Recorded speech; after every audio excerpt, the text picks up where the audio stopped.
Welcome to the special edition of Executive Conversations, filmed amid the energy and excitement of Dreamforce 2023.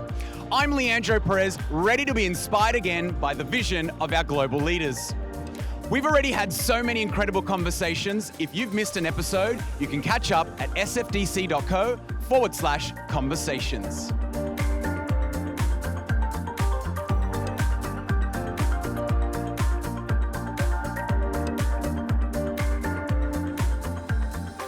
Amy Weaver is our President and Chief Financial Officer at Salesforce, and formerly our Chief Legal Officer. Amy is a force to be reckoned with, not just in matters of global growth and profitability, where she is vastly experienced and a genuine innovator, but in her fierce commitment to kindness as an essential quality for authentic leadership. Thanks for joining us, Amy, as Dreamforce happens right around us. A little icebreaker to kick us off. What did you want to be when you were growing up? Well, when I was growing up, believe it or not, I wanted to be President of the United States. Incredible. And in fact, I took it very, very seriously. And when I was 12 years old, I actually lined up my friends and chose a cabinet. And I still remember turning to my best friend, Jenny Roller, and telling her, I just didn't think she was vice presidential material. I told her she could be Secretary of Interior, and she skipped off, all happy about that. And I thought, see, I told you she wasn't vice presidential material. So hopefully my style has mellowed a bit over the years. That's incredible. I was not thinking like that when I was 12, so that's a great story. I was a very serious 12-year-old. So tell me, there's a whole backstory into coming into Salesforce and where you are today. Can you share a little bit of that journey with us today? So coming to Salesforce was definitely not what I had in my plans. I was living in Seattle. I got a call from Salesforce. I wasn't familiar with the company about interviewing for the general counsel role. And I said no. I was happy in Seattle. I had 3 kids who had just started school, great house. And they finally convinced me just fly down, meet a few people. So my husband and I came down. I spent a day, interviewed with executive after executive, learned more about the company, learned more about the values. And I went back to the hotel that night, and I remember my husband asked me, how did it go? And I said, terrible. And he said, why? And I said, I think we're going to have to move. And it was this huge mix during the day. I just kept meeting more and more amazing people. I kept learning about this company. I'd never seen a company that I thought had this much opportunity ahead of it. But I just remember the sinking feeling in my stomach because I knew what the trade-off was going to be. But I'll tell you, a decade later, if anything, I underestimated the opportunity. It's been an incredible experience. Well, we're very glad you made that choice. It was the right choice at the time.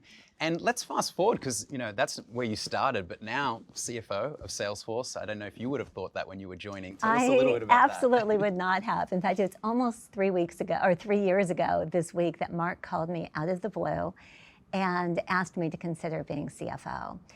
And I'll tell you, I was so stunned, I didn't say anything for a while. Mark told me later he actually was worried I had either disconnected or fallen off the chair. And it took me a while to get my head around it. It was a huge change.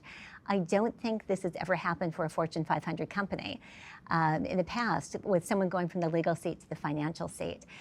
But what I really had to learn was I had to be able to make the role my own. And it meant I wasn't coming in with the traditional background, the traditional skill set.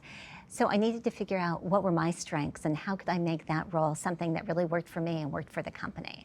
So it was a little terrifying, but I'm so glad I did it.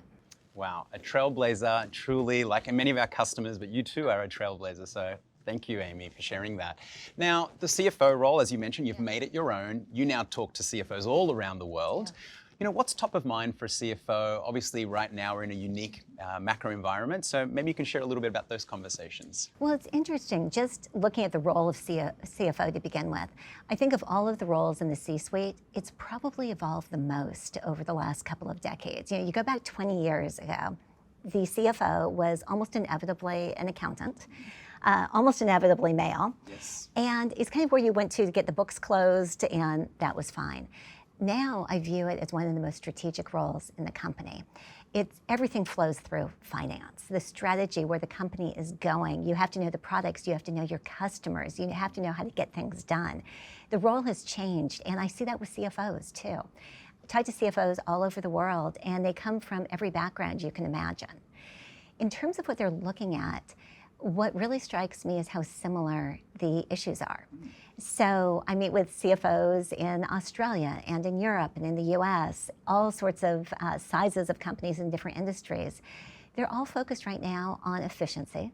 They're focused on how they can get time to value, and they're still focused on growth. I think there's a real mistake that CFOs are all about the bottom line, but more than anything else, I think CFOs want growth and they want to see how they can get there and get there quickly. Well, in marketing, we love growth, so I think we've got a shared goal there for sure. Now, Amy, obviously at Dreamforce, we're going to be talking a lot about AI. It is the AI event of the year. What are you hearing about AI and how it may change our business, and maybe from a perspective that you have with some of the leaders you're talking through? You know, I think it's interesting. I think we are just scratching the surface on AI. And we tend to talk about it as if AI is one kind of uniform thing that's out there. But I think that there are waves we're going through. So, you know, starting way back in 2014 for Salesforce, we started getting involved in predictive AI. So literally just predicting the next step for a salesperson, for Amazon, predicting the next book someone would buy. And we're still very much involved in that. This year, it felt almost like a tsunami waving over us with generative AI. So suddenly the AI is going to be helping to write those emails, generating reports. But I think we've got two more waves coming. The next one is autonomous. So instead of AI just helping us, AI actually replacing some of the things we do. So think self-driving cars or robots that stock shelves for Amazon. We're starting to use those. They're still kind of in beta mode. But I think the fourth wave is going to be what they call artificial general intelligence. That's when it gets really interesting. Yes. That's when they're training themselves and they are starting to learn. And when you look at that, the potential for how that could change business, change the world, is almost unlimited. It's also a bit terrifying. And that's where I really think we need to start looking at who do we trust? What's the compliance? What are the roles? How do we safeguard this? It's still a ways off, but we've got to be asking those questions right now. Let's pull a little bit on that thread there. So clearly, you're talking to many leaders. Like you mentioned, some people listening to this or their employees might be a little concerned, whether it's for their job or even future generations. How can we lead through kindness, to use a phrase that you've used before, through this time? You know, I think there's two aspects to it. Whenever I was working with companies and we were going through a difficult time, I think in the past, I would rely on trying to paint the picture of the future. You want employees to know they're going to go through a tricky time, but it's going to be better in the future, and they're going to make it to the promised land. I no longer think that's the most important part of it. I think you also have to talk about what isn't going to change. What is going to be the same about their job? What's important to them that they're still going to have along the way? And at Salesforce, I really think it's our values. The job might look different. Our focus might look different.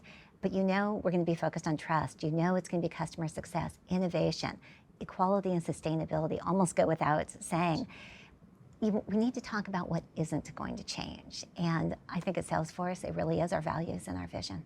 Well, look, Amy, final question here. We've got leaders from across the globe listening in. What's one piece of advice during this time that you can tell them to get started if they're unsure where to go next? I think you can't go wrong with kindness. It is the most powerful of all the leadership traits. People tend to mistake kindness for weakness, and it's just the opposite. Taking care of your employees, caring about them, treating people with civility, I don't think it's ever been more important, and I think it can be a superpower for everyone. Well, very sage advice. Thank you so much, Amy, for Great spending a few here. moments with us, and as always, a pleasure. Love to be here.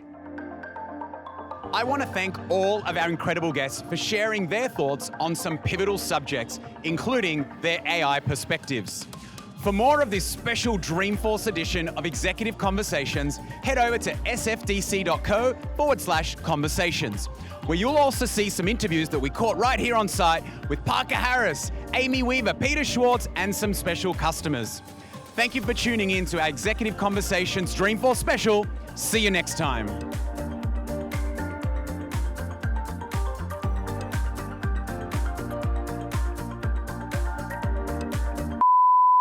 I think we need to get one of these for Amy. I really do.